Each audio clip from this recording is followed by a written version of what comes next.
Hello everyone, আসসালামু আলাইকুম। সবাই কেমন আছেন? আলহামদুলিল্লাহ, আমরা ভালো আছি। আশা করছি আপনারাও সবাই ভালো আছেন। কাছে এবং দূরে, দেশ ও বিদেশে যে যেখান থেকে আমার ভিডিওটা দেখছেন, সবাইকে আবরার লাইফস্টাইল চ্যানেলে ওয়েলকাম করছি।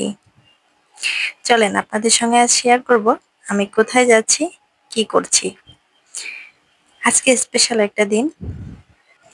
আপনাদের সঙ্গে একটা নতুন অভিজ্ঞতা শেয়ার করব। আজকে আমি আপনাদের ভাইয়ার সঙ্গে গিয়েছিলাম বাজারে। বেশি কিছু আপনাদের দেখাতে পারলাম না, যেহেতু বাজারের ভিতরে আসলে ওইভাবে ক্যামেরা ধরে রাখা যায় না, ধরা যায় না। অনেক অনেক লোক থাকে, পুরো বাজারটাই ভিড়, সেখানে হাঁটাহাঁটি করাটাই মুশকিল হয়ে যায়। তাই আমি ক্যামেরা অন করতে পারিনি, জাস্ট সামান্য একটু দেখিয়েছি যে আমি বাজারে গিয়েছিলাম আজ আপনাদের ভাইয়ের সঙ্গে। আসলে বাজারে না গেলে বুঝতামই না জিনিসপত্রের এতটা দাম। বাসায় থাকি, জিজ্ঞাসা করি, আর বললে তখন বলি যে এটা এত খরচ হয়েছে, এত টাকা নিয়েছে, এত দাম। আসলে আজকে নিজের চোখে দেখে আসলাম প্রত্যেকটা জিনিসের কত দাম। আসলেই সবজি, মাছ, মাংস সবকিছুর প্রচুর দাম। আজকে নিজেই আপনাদের ভাইয়ের সঙ্গে গিয়েছিলাম বাজারে, বাজার করতে। যেহেতু আপনাদের ভাইয়া ছুটিতে, সে বাজার করতে গিয়েছে, তাই আমিও একটু সঙ্গে গেলাম। দুজনে মিলেই দেখলাম বাজার ঘুরে কোথায় কি আছে। সাধারণত আপনাদের ভাইয়াই বাজার করে, আমি কখনো যাই না। আজকেই গিয়েছিলাম, বললো চলো তোমাকে দেখায় নিয়ে আসি কোথায় কি হয়, কেমন কেমন বাজার করে আনি। সব মিলিয়ে তার সঙ্গে আজ বাজারে গিয়েছিলাম। আর এই দেখুন, আমি বাসায় এসে সবজিগুলা বের করতে লেগে গিয়েছি। কি কি সবজি এনেছি চলেন আপনাদের সঙ্গে শেয়ার করি। দেখতেই পাচ্ছেন অলরেডি আমি কিছু সবজি বের করে নিয়েছি। আমি বড় একটা লাউ নিয়েছি, তারপর এদিকে কাঁচামরিচ, তারপর এটাকে কচু, একটা ওল কচু আর কি, এদিকে টমেটো, তারপরে এদিকে আছে হচ্ছে ধুন্দল। তারপর আমি বড় একটা তাল নিয়েছি। এই তালটা দিয়ে আমি কাল পিঠা বানাবো, আপনাদের সঙ্গে শেয়ার করব।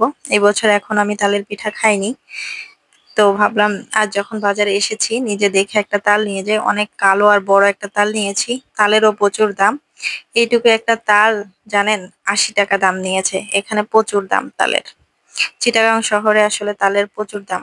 অনেক অনেক সবজি এনেছি। আমি বলেছি যে যেটা যেটা পছন্দ হয় সবকিছু নিয়ে যাই, প্রতিদিন আসা ঝামেলা। আর এদিকে কিছু ফল এনেছি, এই যে আপেল, পেয়ারা, আঙ্গুর, বাচ্চার জন্য কলা, যাই হোক কিছু ফলও নিয়ে এসেছি। আর সঙ্গে পেঁয়াজ, রসুন, সবজি। আর এনেছি মাছ। মাছগুলা এখন আমি কেটেই নিয়ে এসেছি, মানে ধুতে পারবো না, রাত হয়ে গিয়েছে। তো আমি বাজার থেকে মাছগুলা কেটে একদম প্যাকেটিং করে নিয়ে এসেছি। এখন বাসায় লবণ দিয়ে সুন্দর করে এটাকে পরিষ্কার করতে হবে। তো এখন যেহেতু অনেক রাত হয়ে গিয়েছে, এখন আর আমি এগুলো ঝামেলা করব না। এভাবে আরো ডবল ডবল প্যাকেট করে সুন্দর করে ফ্রিজে রেখে দিব। যেদিন যেটা রান্না করবো ওটা একেবারে বের করে একদম পরিষ্কার করে ধুয়ে আবার প্যাকেটিং করে রাখবো। এখন আর আমি এটা ঝামেলা করব না, এখন অনেক রাত। এই যে আমি বিভিন্ন প্যাকেটে বিভিন্ন ধরনের মাছ নিয়েছি, তেলাপিয়া মাছ নিয়েছি, তারপরে বড় একটা রুই মাছ নিয়েছি, তারপরে এখানে লাল পোয়া মাছ নিয়েছি আমার ছেলের জন্য, এই আর কি। সঙ্গে চিংড়ি মাছ আছে। সব মাছ প্যাকেটিং করা রয়েছে, এটা আপনাদের পরে কখনো দেখাবো। আর রান্না করলে তো দেখতেই পাবেন কি রান্না করছি। যাই হোক, এগুলো আমি এখন সুন্দর করে পেঁয়াজগুলো ঢেলে নিয়েছি, এখন রসুন গুলাও ঢেলে নিচ্ছি। অল্প অল্প করে এনেছি, এগুলো শেষ হয়ে গেলে আপনাদের ভাই আবার নিয়ে আসবে, যেহেতু সে ছুটিতে আছে, বাসায় আছে। ব্যাপার না, আর যেহেতু অনেক বাজার করেছি তাই পেঁয়াজ রসুন কম কমই এনেছি। তো এইগুলা শেষ হলে তারপর আপনাদের ভাই আনবে। আবার ও হচ্ছে 5 কেজি আলু নিয়ে এসেছে সকালে, এই আর কি। তো এখন আমি যে মাছগুলা বললাম যেগুলো আমি ধুবো না, এই মাছগুলাই ফ্রিজে রাখতে এসেছি। সুন্দর করে প্যাকেট আরো ডাবল করে দিয়ে ফ্রিজে আমি মাছগুলো রেখে দিচ্ছি। এখন আর ধোয়াধুয়ি ঝামেলা করব না। আর আমার যে সবজিগুলো আছে সবজিগুলো আমি ফ্রিজে ঢুকায় রাখবো। এখন অনেকটা রাত হয়ে গিয়েছে, তারপরও কাজ আছে। চলেন আপনাদের সঙ্গে শেয়ার করব কি করছি। এখানে আমি যে সবজিগুলো এনেছি সবজিগুলো সব সুন্দর করে ঢুকিয়ে রাখছি। ফ্রিজে আসলে জায়গা হচ্ছে না, যেহেতু আপনাদের ভাইয়া বাসায় টুকিটাকি সবসময় জিনিসপত্র আনতেই আছে, এই জন্য আর কি। যখন ছুটি থাকে না, বাসায় থাকে না, তখন ফাঁকাই থাকে, বেশি লোডিং হয় না। এখন যেহেতু ছুটি, বাইরে যাচ্ছে আর একটা একটা আনছে।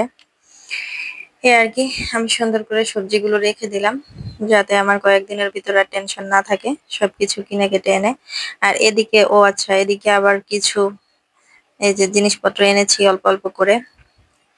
এখানে হ্যান্ড ওয়াশ, হলুদের গুঁড়া, মরিচের গুঁড়া, জিরা, তারপরে বুটের ডাল আছে। আবার এদিকে এদিকে ছোলা এনেছি, তারপর চটপটি খাওয়ার ডাল এনেছি, তারপর এমনি ডাল এনেছি, এদিকে নুডলস, লবণ, অনেক কিছু আর কি যেগুলো স্বাভাবিকভাবে লাগে। এদিকে ফুচকা, সবকিছু যা যা লাগবে এগুলো যতটা পেরেছি সবকিছু কিনে নিয়ে এসেছি। এভারেজে আজ অনেক টাকার বাজার করেছি।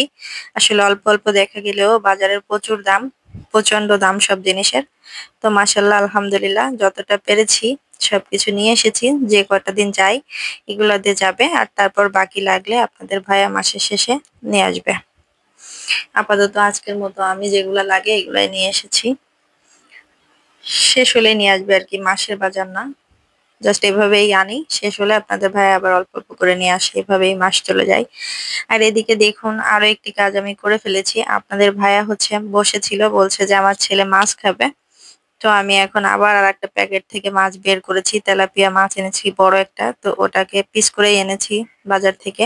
এখন সুন্দর করে লবণ দিয়ে মাখিয়ে ধুয়ে নিয়ে তারপর এটাকে আমি ফ্রেশ করে নিয়ে এসেছি ভেজে দেওয়ার জন্য। রাতের বেলায় মাছ ভাজি ভাত খাবে আপনাদের ভাইয়া ছেলে, এটা আবদার করেছে। তো এখন আমি মাছগুলাকে সুন্দর করে ফ্রাই করে নিচ্ছি, সঙ্গে পেঁয়াজ মরিচও ভেজে নিব। আজকে দুপুরে যেহেতু বিকালে বাজার ছিল, সকালে বাসায় মাছটা ছিল না রান্না করার মতো, এজন্য আজ ডাল, শুটকি, তারপর হচ্ছে একটা ভাজি, ডিম, এইগুলাই রান্না করেছিলাম। তো এখন রাতের বেলা আমি আবার বাজার থেকে এসে মাছ ভাজি করছি। এখন মাছ ভাজি করে তারপর যে খাবারগুলো দুপুরে রয়ে গিয়েছে ওগুলো দিয়ে আমরা রাতে খাবার শেষ করব। এখন আর রান্না বান্না ঝামেলায় যাব না। বাজার টাজার গুছিয়ে অনেক টায়ার্ড লাগছে, বাজার থেকে এসে প্রচুর গরম, অনেক ঘেমেছি, কিন্তু এখনো বসতে পারিনি। বাজার থেকে এসেই আবার বাজারগুলা গোছানোর জন্য রেডি করে ফেলেছি। তো এখন তারপর আবার শুরু করে দিলাম এটাকে ফ্রাই করার জন্য। মাছটা ভেজে নিচ্ছি, এখন যেহেতু তারা খেতে চেয়েছে তাই করে দিচ্ছি আর কি। সবকিছু মিলিয়ে অনেকটা কষ্ট হচ্ছে। আমি এখন সব কাজ শেষ করে একটু রেস্ট করব। এই দেখুন আমার মাছগুলো আমি ভেজে নিয়েছি সুন্দর করে, এদিকে পেঁয়াজ মরিচ ভেজে নিচ্ছি। এই হচ্ছে আমার মাছ, 4 পিস মাছ ভেজে নিয়েছি। আমরা রাতে এগুলো দিয়ে খাবার খাবো, সঙ্গে পেঁয়াজ মরিচ সবকিছু ভেজে নিয়েছি। চলেন এখন আপনাদের সঙ্গে শেয়ার করব আমরা সবাই মিলে কিভাবে রাতের খাবারটা শেষ করছি হালকা পাতলা খাবার দিয়ে। এই যে আমার ছেলের জন্য আমি 1 পিস মাছ আর অল্প একটু ভাত, এই দেখুন খাবারগুলো আমি নিয়ে এসেছি, আমরা এখন খাবার খাবো। এদিকে আপনাদের ভাইয়া আমাকে একটু হেল্প করছে, যেহেতু আমি বাবুকে খাবার খাওয়াচ্ছি এজন্য সে একটু আমাকে ভর্তাটা মাখিয়ে দিচ্ছে। আলহামদুলিল্লাহ মাঝে মধ্যে সে আমাকে একটু হেল্প করে। তো যাই হোক, দুপুরের এই যে ডাল আর সঙ্গে মাছ ভাজি, শুটকি আর আলু ভর্তা, এটা দিয়ে আমরা আজকে রাতের খাবার খাবো। ভিডিওটা আর লম্বা করব না, সবাই তো দেখতেই পেলেন আমি বাজার করে এনে সবকিছু গুছিয়ে নিয়ে খাবার খাচ্ছি। সবাই ভালো থাকবেন, সুস্থ থাকবেন। আল্লাহ হাফেজ।